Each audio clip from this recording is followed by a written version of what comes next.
Hey guys, तो मैं आप सभी के लिए लेकर आ चुका हूँ सोलैंड 2 के लेटेस्ट एपिसोड को। अगर आप सभी लोगों ने अभी तक सब्सक्राइब नहीं किया तो जरूर से ही कर देना। इस वीडियो में हम कंप्लीट एपिसोड को ही कवर अप करने वाले हैं। इस एपिसोड की स्टार्टिंग भी उसी सीन को दिखाते हुए होती है जहाँ से हमारा लास्ट पार्ट एंड हुआ था। यहाँ पर हम सन एंड मून एम्पायर के हॉल को देखते हैं जो कि चारों तरफ से तबाह हो चुका था। सन एंड मून एम्पायर के स्टूडेंट जो कि काफी ज्यादा ही चोट की हालत में बाहर निकलते हुए दिखाए जाते हैं। बहुत सारे सोल्जर्स उनकी हेल्प करते हुए जा रहे थे। अचानक से हम मास्टर मिंग को देखते हैं जो कि जैसे ही सामने अपने हॉल की ऐसी हालत को देखकर उनकी पैरों तले जमीन खिसक चुकी थी। उन्हें इतने ज़्यादा ही गुस्सा आ रहा होता है कि क्या ही बता सकते हैं। भाई जोर जोर से बोल रहे होते हैं, बॉडी सेक्ट, मैं तुम सभी लोगों को तबाह कर दूंगा। अचानक से ही वहाँ पर टीचर आ जाता है जो कि आते ही साथ ही मास्टर मिंग को संभालता है। मास्टर मिंग कहते हैं कि मैं यहाँ से जा रहा हूँ, तुम यहाँ की सिचुएशन को संभालो। अब मास्टर मिंग कहाँ गए ये तो हमें आगे जाकर ही पता चलेगा। हमें दिखाया जाता है कि जो यहाँ पर टीचर था वही युवा को भी देख लेता है जो कि काफ़ी ज़्यादा गंभीर हालत में आगे बढ़ता हुआ जा रहा था। हमारा सीन यहाँ से कट हो जाता है। हमें दिखाया जाता है एक जगह पर जहाँ पर हम देखते हैं कि युवाओं को कैद करके रख दिया गया था। साथ ही साथ युवाओं की यहाँ पर लाइव डिटेक्शन टेक्निक का यूज़ करते हुए अब समझ ही गए होंगे सच्चाई को गलवाने के लिए किसी प्रकार के सोल गाइड वेपन में बांध दिया गया है ताकि युवाओं से कुछ क्वेश्चन पूछे जाएं। अगर आपको नहीं बताया तो मैं आपको बता देना चाहता हूँ कि युवाओं ने लास्ट एपिसोड में बड़ा सा रोबोट जो कि मिशन बंद था उसे चुरा लिया था।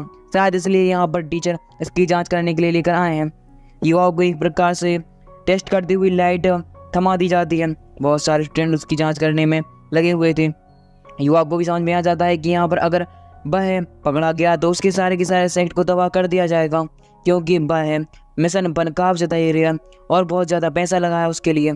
अचानक से हमें दिखाया जाता है कि युवा का जो परीक्षण था वह ग्रीन आकर एंड हो जाता है। मतलब युवाओं ने कुछ भी नहीं किया। अब यह जानकर टीचर कहता है जाओ तो फिर युवाओं को मेरे पास लेकर आओ। जैसे ही युवा उसके पास आता है तो टीचर उसकी तलाशी करने के लिए कहता है। युवाओं के सोल गाइड वेपन में से बहुत सारी चीज़ें निकाल कर दी जाती हैं। अचानक से हमें दिखाया जाता है कि जो यहाँ पर टीचर था वह युवाओं की सामग्री में से एक टोकन को बाहर निकालते हुए कहना शुरू कर देता है कि यह तो सन एंड मून एम्पायर का एक रेयर टोकन है जो कि 8th लेवल का सोल गाइड वेपन है। तुम्हारे पास ये कैसे ही हो सकता है? तुमने ना जाने कहीं से चुराया ही होगा। यह जानकर युवा कहता है नहीं नहीं, मैंने इसे किसी प्रकार से नहीं चुराया बल्कि मास्टर मिंग ने ही मुझे यह दिया था। टीचर को तो यकीन नहीं हो रहा होता है जिसकी वजह से जो युवाओं को पकड़े हुए सोल्जर्स होते हैं वह उसको जान से ही मारना शुरू कर देते हैं। अचानक से वहाँ पर मास्टर मिंग आ जाते हैं। हमारा सीन यहाँ से कट हो चुका है। हमें दिखाया जाता है मास्टर मिंग अपने सारे के सारे टीचर और जो सोल्जर्स होते हैं उन्हें डांट रहे थे क्योंकि युवाओं को वह टोकन उन्होंने नहीं दिया है। साथ ही साथ युवाओं को ब्लेम करने का ओपिनियन टीचर का ही था जिसकी वजह से वह टीचर को और भी ज़्यादा माफ़ी मांगने के लिए कह देते हैं और टीचर तुरंत ही युवाओं के पास जाकर माफ़ी मांगता है। हमें दिखाया जाता है युवाओं को जो ही कहता है कि क्या ये हथकड़ियाँ खुल सकती हैं। यह जानकर मास्टर मिंग कहते हैं कि नहीं नहीं युवा, मुझे माफ़ कर देना, मैं इन्हें ओपन कर देता हूँ। साथ ही साथ एक और बात कि तुम यह बात किसी को ये मत बताना कि तुम्हारे साथ ऐसा सलूक किया गया है क्योंकि तुम जानते हो कि हमारी सेक अकेडमी में भी स्मार्ट और मिंग गए थे जिसकी वजह से यहाँ पर किसी प्रकार की तुम्हें प्रॉब्लम नहीं होगी। मैं तुम्हें इसके बदले में बहुत सारे ट्रेजर्स और एक बहुत ज़्यादा रेयर टेक्निक भी दे सकता हूँ। यह जानकर युवा उसके लिए मान जाता है। अचानक से हम मास्टर मिंग को दिखाया जाता है जो कि युवा से बोलते हैं कि युवा, ना जाने क्यों मुझे लग रहा है कि तुम इसमें किसी प्रकार से शामिल हुए। अगर मुझे ऐसा लगता है तो तुम जानते हो कि इसका इंतजाम क्या ही होगा। अब ऐसी बातों को सुनकर युवा समझ जाता है कि यहाँ पर उसे और ज़्यादा सतर्क रहने की ज़रूरत है। इसके बाद हमें दिखाया जाता है कि युवा अपने रूम की ओर जैसे ही आगे बढ़ता है तो रास्ते में उसे मैक्स दिखाई देता है। अब मैक्स को देखकर युवा कहता है कि आखिरकार भाई टोकन कहाँ गया। अब हमें इनके प्लान के बारे में पता चलता है। अगर आप लोगों ने लास्ट एपिसोड देखा है या फिर नहीं देखा है तो मैं आपको बता देना चाहता हूँ कि युवाओं ने एक मिशन नंबर 1 जो कि एक बड़ा सा गार्ड रोबोट था जो कि सन एंड मून एम्पायर का एक ऐसा हथियार था जिसकी सहायता से वह पूरे के पूरे डायनेस्टी को जीत सकते थे, उसे चुरा लिया था और उसे एक प्रकार के टोकन में कैद करके युवा अपने सोल रिंग में एब्जॉर्ब कर चुका था। पर यहाँ पर दिक्कत वाली बात यह है कि जब उसकी चेकिंग हुई तो आखिरकार युवाओं के पास से वह टोकन क्यों ही नहीं मिला। मैं बता देना चाहता हूँ कि इनके बारे में एक प्लान है। युवा जब वहाँ से बाहर निकल रहा था हॉल की तबाही को देखकर तो उसने वह टोकन और किसी को नहीं बल्कि हमारे मैक्स को चिपका दिया था और मैक्स ने उस टोकन का यूज़ करते हुए रखने के लिए अपने एक प्रकार के सोल गाइड गन का निर्माण किया जिसके अंदर उसने छुपा दिया था। अब इनका जो प्लान है वह काफ़ी ज़्यादा ही एग्जीक्यूट तो आसानी से ही हो गया है। दिक्कत वाली बात यह है कि अगर किसी और को इसके बारे में पता चल गया प्रॉब्लम हो सकती है। युवा अभी भी डरा हुआ था कि आखिरकार सन एंड मून एम्पायर एक नहीं बल्कि 3 इतने ज़्यादा ही बड़े बड़े मिस्टीरियस रोबोट का निर्माण कर रहा है। अभी तक तो हमें एक ही मिला है, हो सकता है कि 2 पर अभी काम चल रहा हो। पर हम दोनों भाई जो कि यहाँ पर अपनी सेक अकेडमी की रक्षा करने के लिए आए हैं, ऐसा कभी भी नहीं होने देंगे। इसके बाद हमारा सीन यहाँ से कट हो जाता है। हमें मास्टर मिंग को दिखाया जाता है जो कि आसपास की चीज़ों की मुआयना कर रहे थे। साथ ही साथ एक और बात की, यहाँ पर सन मून एम्पायर के स्कूल गाइड डिपार्टमेंट का एक कंपटीशन ऑर्गेनाइज हो चुका है, जिसके तहत जो सबसे ज़्यादा पावरफुल होगा उसको बहुत सारे ट्रेजर्स मिलने वाले हैं। यहाँ पर हम देखते हैं मैक्स को जो कि ढोल नगाड़े के साथ हमारे युवा का स्वागत करता है। टीचर जो कि युवाओं के बारे में और ज़्यादा एबिलिटियों को जानना चाहते थे। सभी लोग समझ जाते हैं कि युवा एक्सचेंज स्टूडेंट के रूप में आया है तो वह क्या ही कर लेगा, पर टीचर को तो उम्मीद थी कि युवा जब पूरी चैंपियनशिप को जीत चुका था तो युवा बहुत ज़्यादा उखाड़ सकता है। अचानक से हम उस बंदे को देखते हैं जिसके कारण युवा की हालत ऐसी हो चुकी है। तभी हम देखते हैं सूक को जो कि काफ़ी ज़्यादा ज़ोर ज़ोर से हंस रही थी।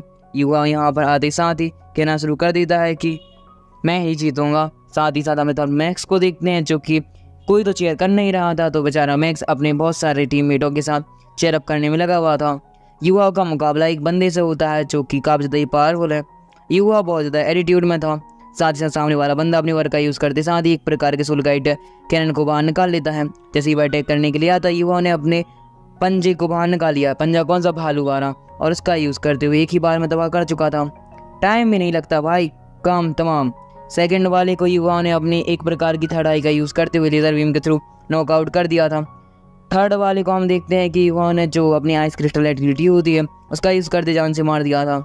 अब युवा लगातार यहाँ आगे बढ़ता हुआ जा रहा था। टीचर को यह बर्दाश्त बिल्कुल भी नहीं होता क्योंकि आखिरकार एक्सचेंज स्टूडेंट ऐसा कैसे ही कर सकता है। दूसरी तरफ में दिखाया जाता है कि जो मास्टर मिंग होते हैं भाई भी युवा के परफॉर्मेंस को देखकर काफ़ी ज़्यादा प्रभावित लग रहे थे। उन्हें तो अभी भी चिंता थी कि उनका मन कहाँ जा चुका है, और भाई सभी लोगों को बोल रहे होते हैं कि आज अब लास्ट नेक्स्ट राउंड होने वाला है जिसमें कि तय हो जाएगा कि कौन सबसे ज़्यादा पावरफुल हो सकता है। ये सेमीफाइनल राउंड है। अचानक से वहाँ पर एक पॉइजनस लेडी अपेयर हो जाती है जो कि काफ़ी ज़्यादा खतरनाक सी और डरावनी दिख रही है। वह आते साथ ही अपने एक डैगर को बाहर निकालती है और अपनी सोल रिंग को जैसे ही बाहर निकालती है तो भाई और ज़्यादा हैरान हो चुकी थी। युवा को समझ में आ जाता है। उसके मास्टर की बात भी याद आती है जहाँ पर उन्होंने बताया था कि जो ये लेडी है बहुत ज़्यादा डरावनी, इसके पास पॉइजनस की पावर है जिसका दूर शायद सन मून एम्पायर के पास है भी नहीं बच के रहना। जैसे भाई जो लेडी होती है भाई अपनी किसी प्रकार की भाई कैसी टेक्निक असिसियन लगभग शायद अगर आपने थ्रोन ऑफ सील देखी है तो उसी की तरह ही टेक्निक का यूज़ कर रही थी। युवा उससे बाल बाल बाल बचता है। दूसरी तरह में नेक्रोमेंसर को दिखाया जाता है जो कि कहते हैं कि बा ये आया ना थोड़ा बहुत कमाल का, क्योंकि इसमें ही आने वाला है मुझे मज़ा। हम देखते हैं कि जो भाई लेडी होती है भाई युवा को बहुत ही ज़्यादा कोहरे में बांध कर मारना शुरू कर देती है। युवा को कुछ दिख नहीं रहा था, इसकी वजह से वह तुरंत ही अपनी आंखों को बंद कर लेता है और साउंड के थ्रू ही उसके सारे के सारे आने वाले अटैक को डिटेक्ट करते हुए उन्हें नेलीफाई कर रहा था। पर युवा उसमें भी नाकामयाब होता हुआ दिखाया जाता है क्योंकि पावर बहुत सारी लेजर बीम आ चुकी हैं। युवाओं ने उनको फ्रीज करने के लिए अपनी आइस एट्रीब्यूट टेक्निक का यूज़ किया। उसकी सॉडी फ्रीज हो जाती है। भाई लीडी अचानक से पीछे आ जाती है। युवा भी कहता है कि वाह मैच तो काफ़ी ज़्यादा ही बढ़िया जा रहा है।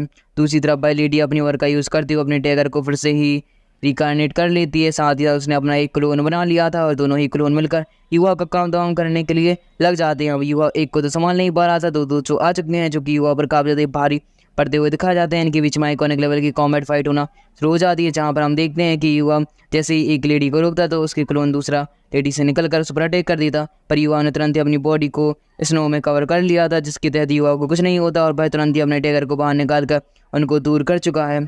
यहाँ पर हम देखते हैं युवा को जो कि चलते चलते आता है और कहता है कि तुम यहाँ पर गिव अप कर दो नहीं तो मैं तुम्हें जान से मार दूंगा। भाई लेडी गिव अप करने वालों में से तो बिल्कुल भी नहीं थी।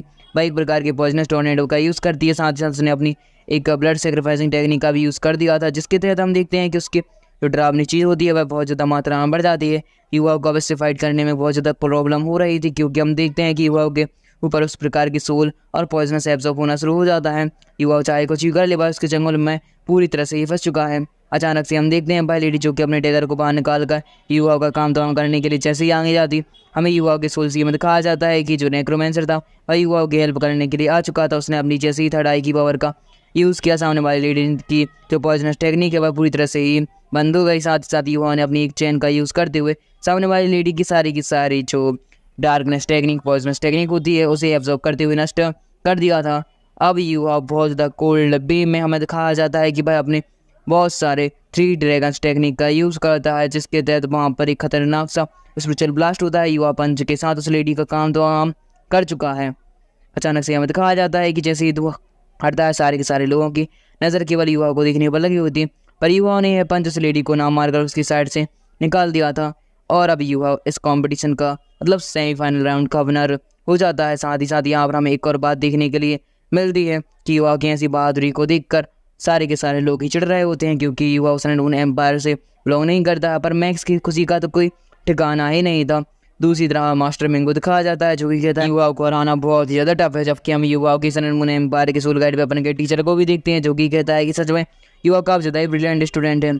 अब दूसरी तरह हमें एक और टीचर को दिखाया जाता है, ये भाई है जो कि युवाओं की एबिलिटी से काफ़ी ज़्यादा चिढ़ता है, क्योंकि स्मार्टर मिंग को युवाओं ने हरा दिया था। हमारा सीन यहाँ से कट हो जाता है। हमें दिखाया जाता है कि युवा रात के वक्त रेस्ट करने के लिए अपने ब्रदर मैक्स के साथ आ चुका है और मैक्स को बहुत ज़्यादा मतलब आप देख ही सकते हैं कि उसको इतने ज़्यादा स्टोर मिले हैं जो कि स्पिरिचुअल एनर्जी को बढ़ाने के लिए काम आते हैं। क्या ही बताएं, क्योंकि युवा ने कंपटीशन को सेमीफाइनल राउंड को क्लियर कर लिया था।